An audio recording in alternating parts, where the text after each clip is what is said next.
السلام علیکم friends, drama serial منت مراد کی آنے والی ایپیسوڈ بہت ہارٹ بروکن ہوگی اور منت مراد کے فینس جو منت اور مراد کو ایک ساتھ ہنسی خوشی دیکھنے کے خواہش مند تھے، ان کے دل ٹوٹ جائیں گے کیونکہ مراد کی ماں کی چال کامیاب ہو جائے گی اور منت اور مراد ایک دوسرے سے جدا ہو جائیں گے۔ اور اب منت مراد ڈرامے کی بقیہ ایک ساتھ میں ہمیں منت اور مراد الگ الگ نظر آئیں گے۔ رضیہ بیگم جو منت کو اپنے گھر میں اور اپنے بیٹے کی زندگی میں برداشت نہیں کر سکتی تھی اور اس کو مراد کی زندگی سے نکالنے کی خواہش مند تھی، اب ان کی یہ خواہش پوری ہو جائے گی اور منت مراد کے گھر اور اس کی زندگی سے ہمیشہ کے لیے دور چلی جائے گی۔ فرینڈز، جیسے کہ ہم نے گزشتہ قسط میں دیکھا کہ رضیہ بیگم کو منت کی جاب کرنے پہ اعتراض ہوتا ہے اور وہ مراد کو بھی اکساتی ہے کہ وہ منت کو جاب کی اجازت نہ دے، مگر جب منت ان کو بتاتی ہے کہ مراد نے اس کو جاب کی اجازت دے دی ہے اور اب مراد کو اس کی جاب پہ کوئی اعتراض نہیں، تو رضیہ بیگم کے تو پیروں تلے سے زمین نکل جائے گی اور پھر وہ اپنے داماد چودھری شوکت کے کہے میں آ کر دوہری چال چلیں گی۔ وہ منت کو خوب کھری کھری اور کڑوی باتیں سنا کے اپنے دل کی بھڑاس بھی نکالے گی اور پھر مراد کے سامنے منت کو برا بناتے ہوئے اسے کہے گی کہ یہ تم نے کیا کر دیا مراد، تم نے جاب کی اجازت کیسے دے دی اس کو، تم نے اچھا نہیں کیا، اس طرح تمہاری بہنوں پہ اچھا اثر نہیں پڑے گا، کل کو وہ بھی کھڑی ہو جائیں گی مردوں کے درمیان کام کرنے کی، پھر تم کیسے روکو گے انہیں۔ اور مراد جو کہ پہلے ہی کانوں کا کچا ہوتا ہے اور اپنی عقل تو اس نے جیسے بیچ کھائی ہوتی ہے، وہ اپنے کمرے میں آ کر اپنی ماں کی سکھائی ہوئی باتوں میں آ کر منت پہ اپنے بھڑاس نکالتے ہوئے کہے گا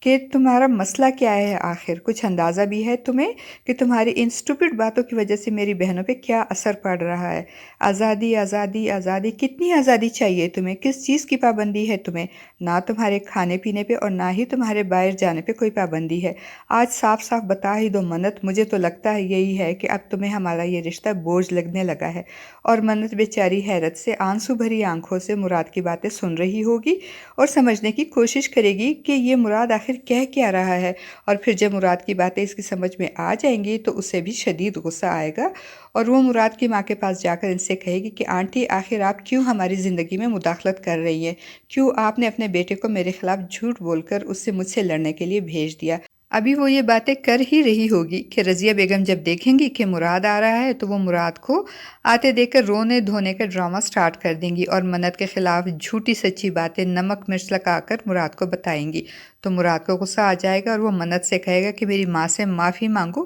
کیونکہ تمہاری وجہ سے ان کی آنکھوں میں آنسو آئے ہیں۔ تو منت بھی غصے میں چلاتے ہوئے کہے گی جب میں نے انہیں کچھ کہا ہی نہیں، میری کوئی غلطی ہی نہیں، تو میں کس بات کی معافی مانگوں۔ منت کے اس طرح سب گھر والوں کے سامنے مراد کی بات نہ ماننے اور رضیہ بیگم سے معافی سے انکار پہ مراد کو غصہ آ جائے گا اور وہ غصے میں منت کو تھپڑ مار دے گا، مگر جلد ہی اسے اپنی غلطی کا احساس ہوگا اور وہ منت کے کاندھے پر ہاتھ رکھے گا۔ تو جواب میں منت بھی ایک زوردار تھپڑ مراد کے منہ پہ مارے گی اور منت کے اس اچانک ری ایکشن کی تو کسی کو بھی توقع نہیں ہوگی، اس لیے سب کے منہ کھلے کے کھلے رہ جائیں گے۔ اور جو تھوڑی دیر پہلے مراد کے منت کو تھپڑ مارنے پہ خوش ہو رہی تھی، اب انہیں منت کے مراد کو تھپڑ مارنے پہ حیرت بھی ہوگی اور تکلیف بھی ہوگی۔